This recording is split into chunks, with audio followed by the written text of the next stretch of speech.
The voice of victims of deferred violence. Jordanian woman journalist Mahasin al-Imam once wrote,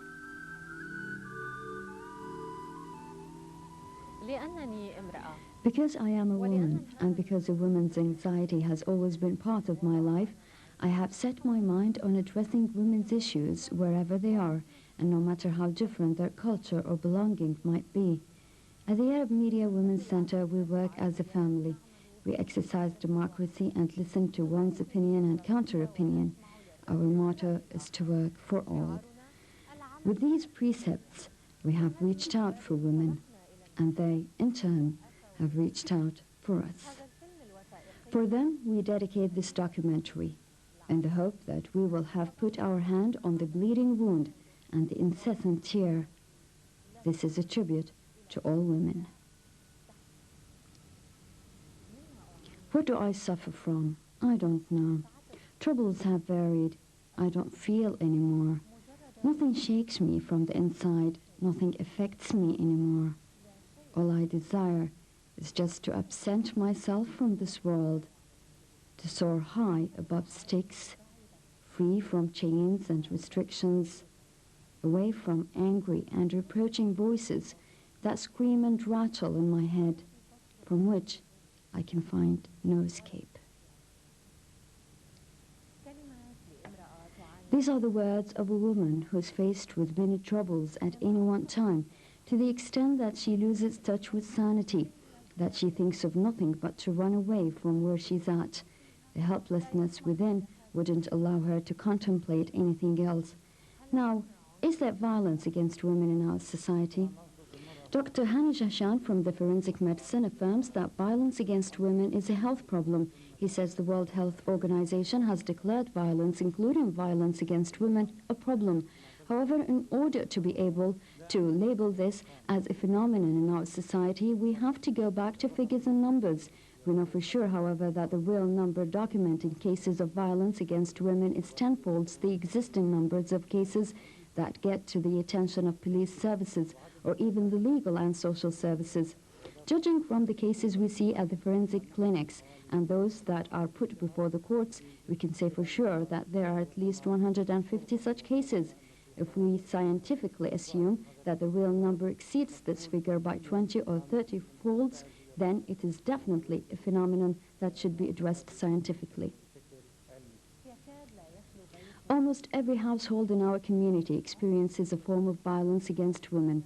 This problem is not kept in the closet anymore, for violence is on the rise, and new forms are increasingly evolving. Unfortunately, the more we develop, the more forms of violence we practice.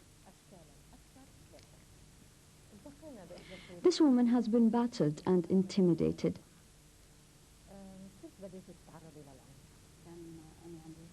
She was only 15 years old when she was married. He was 4 years older. She says ever since we were married, he's been going out with many other women.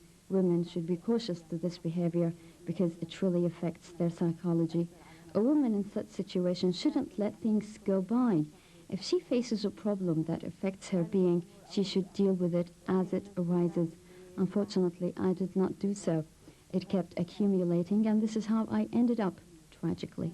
He would come home and detail everything that had happened between him and the woman he was with. That was very hard for me. I tried to advise him. I would only tell him that I keep your household and honor. Why don't you do the same for me? I'm your wife. Of course, he had no answer. On the contrary, as if I was encouraging him to do more mischief. For a while, he was changed. He took on gambling. The money he made went down the drain in gambling.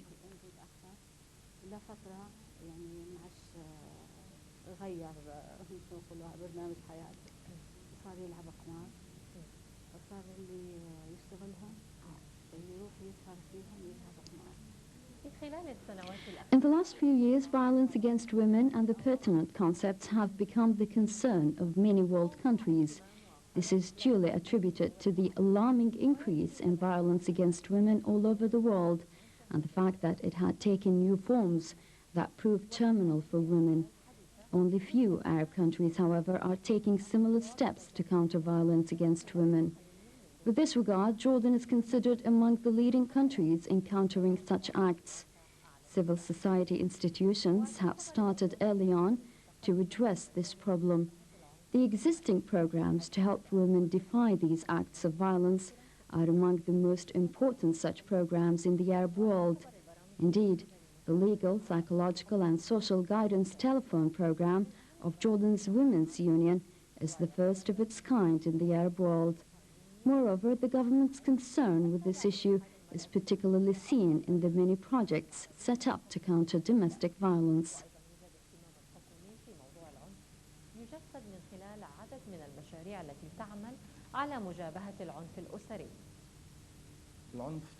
This one defines violence as any act of aggression against a woman or any human being for that matter, in all its forms, be it physical, psychological or sexual.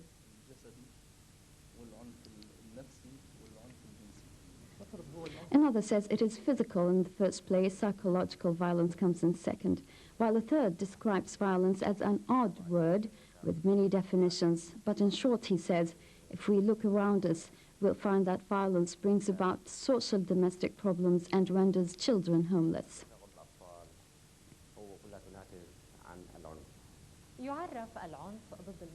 The Universal Declaration to Counter All Forms of Violence Against Women defines violence as any gender-based act of aggression against women that might or does prove to be physically, sexually, or psychologically detrimental to women. This also includes the practice of intimidation, pressure, or arbitrary suppression and deprivation of freedoms, be it in public or private.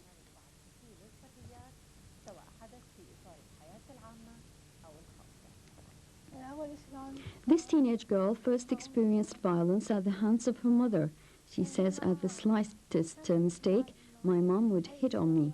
She wouldn't talk to us. She would only beat on us. She would even tell Dad a different story of what had really happened. She would turn him against us. She did everything by locking us up and battering us with sticks or by spanking us with no reason whatsoever.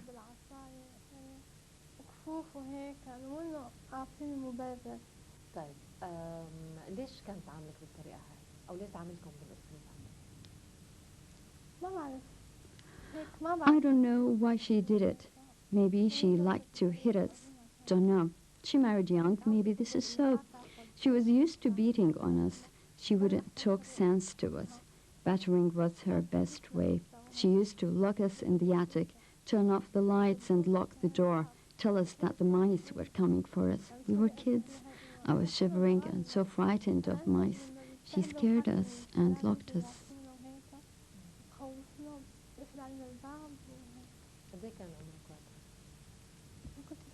I was in the 6th grade. I didn't even do well at school. She was always hitting on me with a stick. I don't understand why. This woman thinks women are always the recipient of wrongdoing and injustice. This is the case in our community, she says. We think it is right. The father practices his powers in full. The mother does so because she's stronger and older. According to Dr. Jahshan, in the simplest terms, we might recognize 3 forms of violence against women. They are physical abuse, sexual abuse, and psychological abuse. But in order to be realistic and able to fully observe the problem, Dr. Jahshan favors another scientific definition that divides violence against women into that against the wife at home and against the woman other than the wife also at home, and violence against women in general. In this case, it represents the society and takes the form of sexual abuse. Violence against women is not random, he says. A woman is abused simply because she's a woman. She's either abused because she's the wife. In this case, the abuser is the husband. The abuse could be physical in what's known as marital violence, which is very common in our society. However, our society, he says, does not acknowledge sexual abuse by the husband. In the West, this has become a crime and is clearly defined as wife rape. Our law, however, does not address an act of such nature. This does not mean that this form is not there. Of course, it affects the wife psychologically and socially. Again, the problem is that the current law does not address this. As for the second type, women who live in the same household other than the wife, could be the eldest sister, for example, who might be abused physically by her father or brothers or any other male living with the family. It is known in its worst forms in our society as the honor crimes, when the woman who is not the wife is beaten or even killed for merely thinking that she might have infringed on the family's honor. The third type is the sexual violence, which well includes rape, dishonoring, and sexual harassment, or even abuse in sex trade. All of these are forms of sexual violence.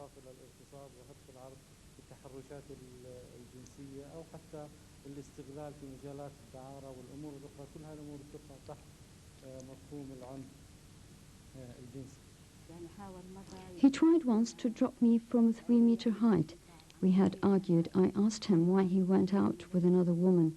I asked why he was never around.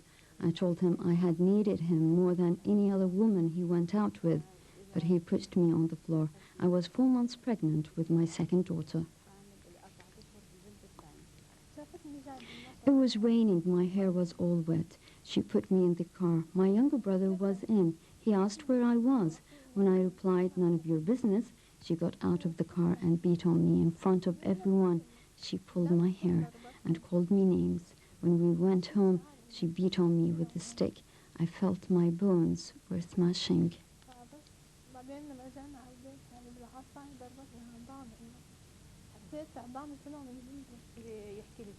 He was very rude. He used to order me to his bed when I was fast asleep.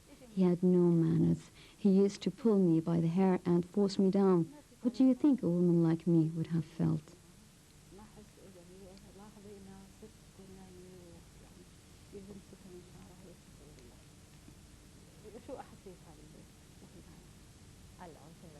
Psychological violence covers degradation of a woman through verbal insults and calling her names that do not befit a human being. It also includes disregard, abandonment, and negligence. Psychological violence is also defined as any act that prevents women from doing what they desire to do, such as education, work, or marriage.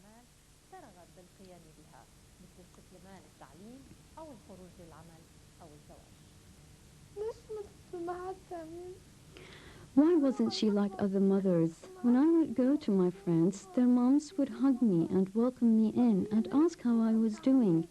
Why did she treat me like that? She hated my friends and wouldn't let me invite them over. If my sister wanted something, she would use it to hurt me.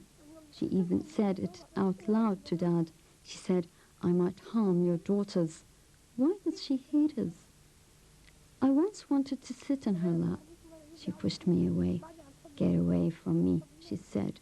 Why? I wanted to kiss her and hug her. But no, she pushed me away. I'm her daughter, not the neighbors. Is it that she likes beating? Or maybe her folks used to hit her, and she's doing the same to us.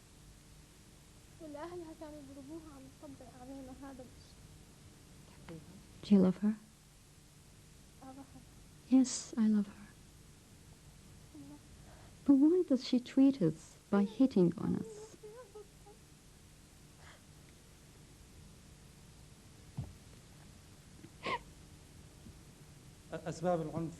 According to Dr. Jahshan, there are so many reasons for violence. He says some simplistically think that the reason for violence is poverty or unemployment. Of course, according to him, this is not acceptable. There are risk factors which, if accumulated, could cause violence. It's more like arteriosclerosis. The more risk factors there are, the greater the likelihood of having it. Likewise, he says, the more risk factors there are surrounding women, the greater the likelihood of being the subject of violence. Dr. Jahshan thinks that the most important risk factor is that men look down upon women. Men tend to think of women as lacking discipline. They constantly need to be corrected, and they don't do their job properly. Therefore, the man hits on her and tries to practice other forms of violence, especially the psychological, because he feels that he owns her and that he should set her right. I think this is the main reason or risk factor for violence against women.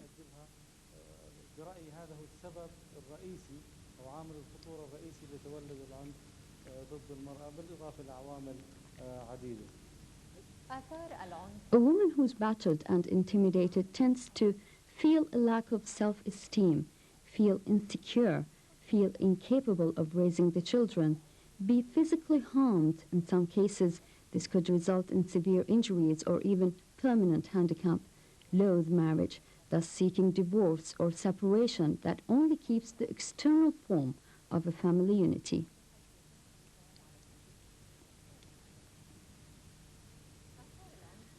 Moreover, children of violence-stricken families can never grow properly in a healthy way that guarantees the community's perpetuality. No doubt they would get their share of harm.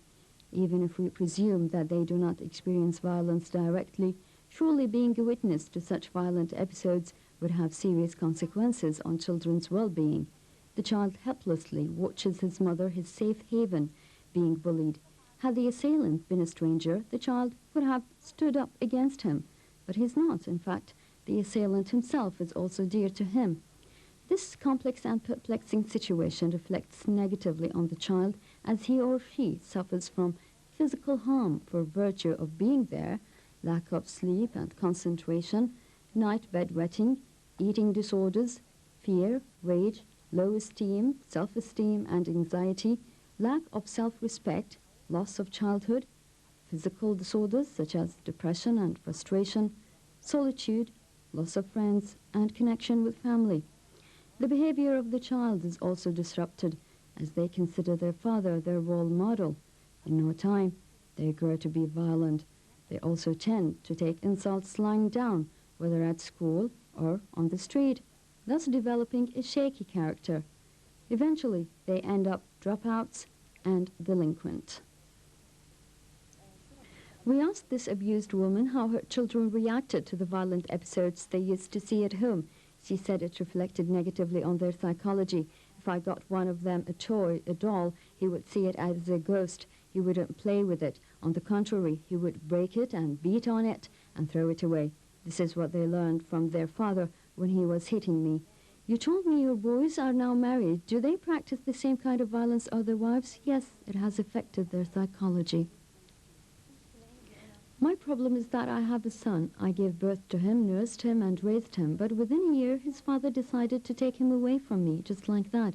We couldn't live together as husband and wife, so I tried to solve the matter rationally, since we are well educated and we supposedly live in a community that is educated, so we agreed on divorce.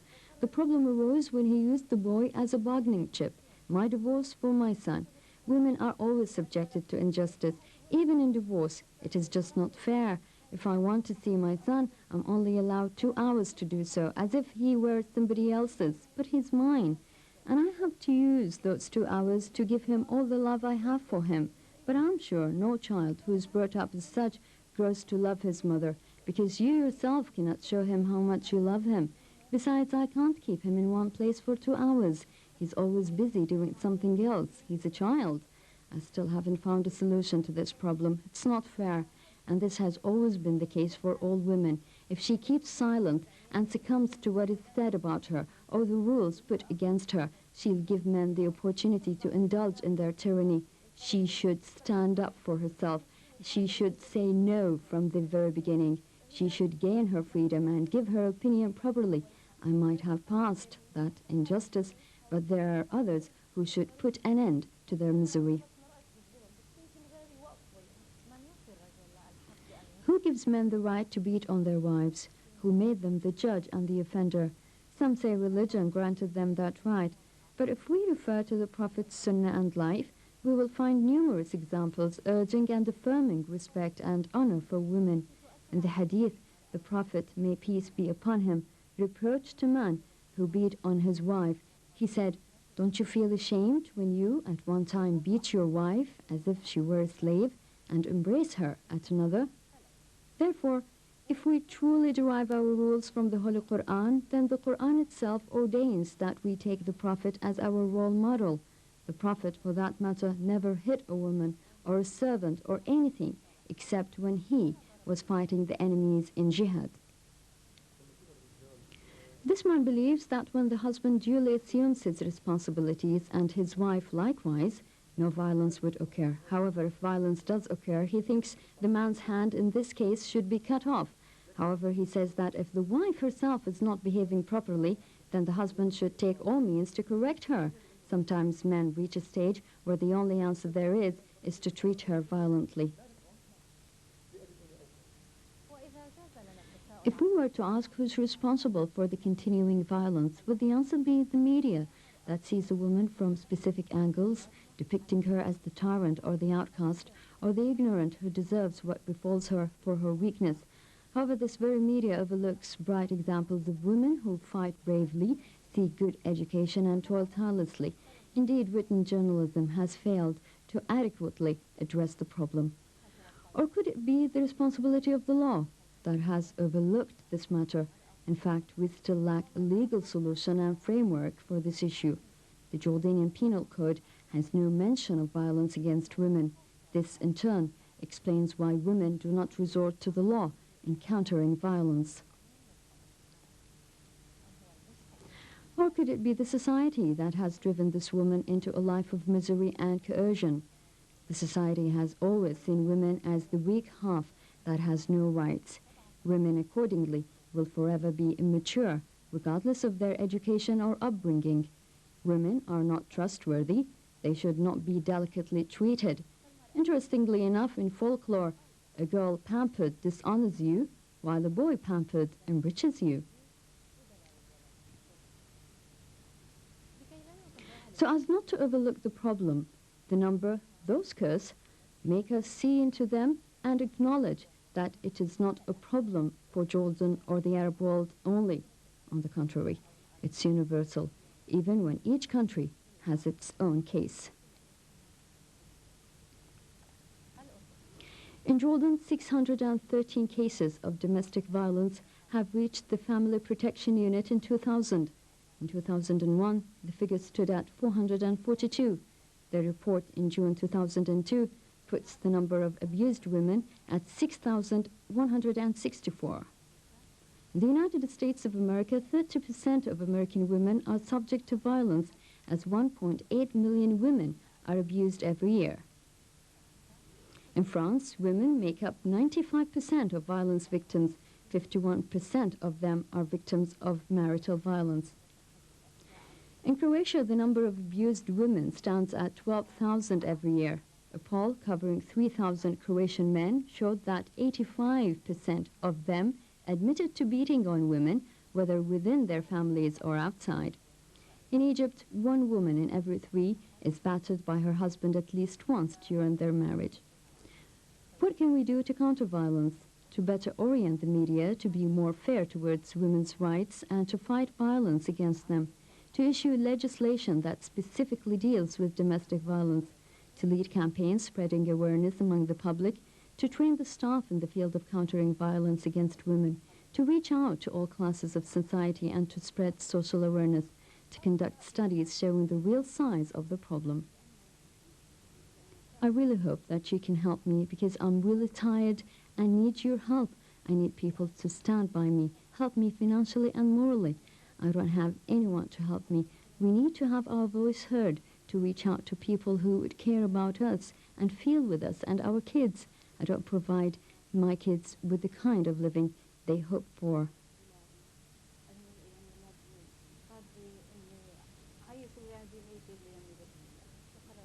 What have you decided after 30 years?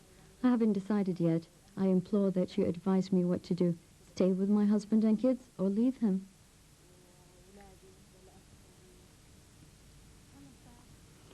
We whisper these words to battered and intimidated women. Reject violence. You can never change unless you reject it from within you. You do not deserve violence, so don't blame yourself. You are not the reason for it. Don't believe what they say about women being the reason for violence. There is no justification for violence or for you being abused. You are a human being. You have the right to lead a dignified and secure life. If you hope that one day violence will grow less, wish no more, for once it begins, violence never ends. Studies prove that with time it increases, never decreases.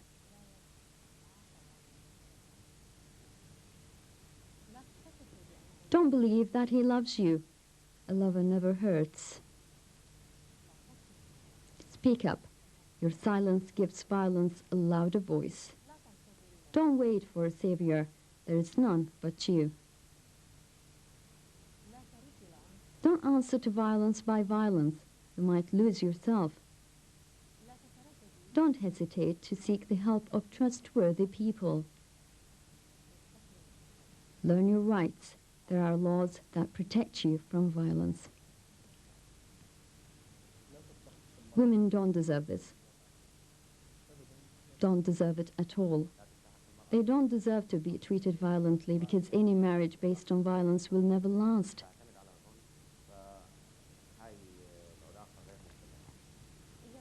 Sometimes.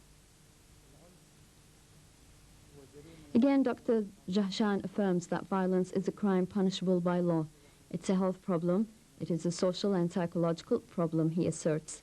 We might not be content with the current law that deals with violence, but this does not mean that we are not able to deal with it from a purely scientific way, he says. It is a crime whose perpetrators should be apprehended just like any other criminals.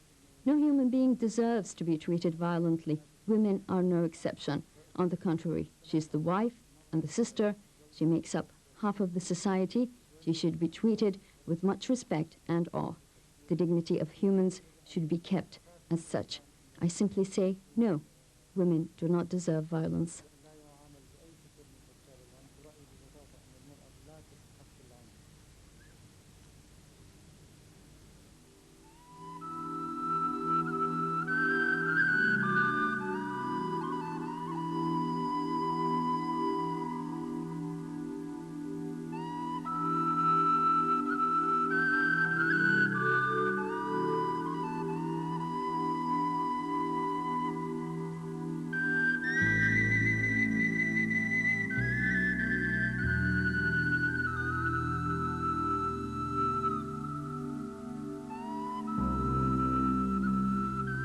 This feature was translated and narrated by Nihad Ali Al-Jariri.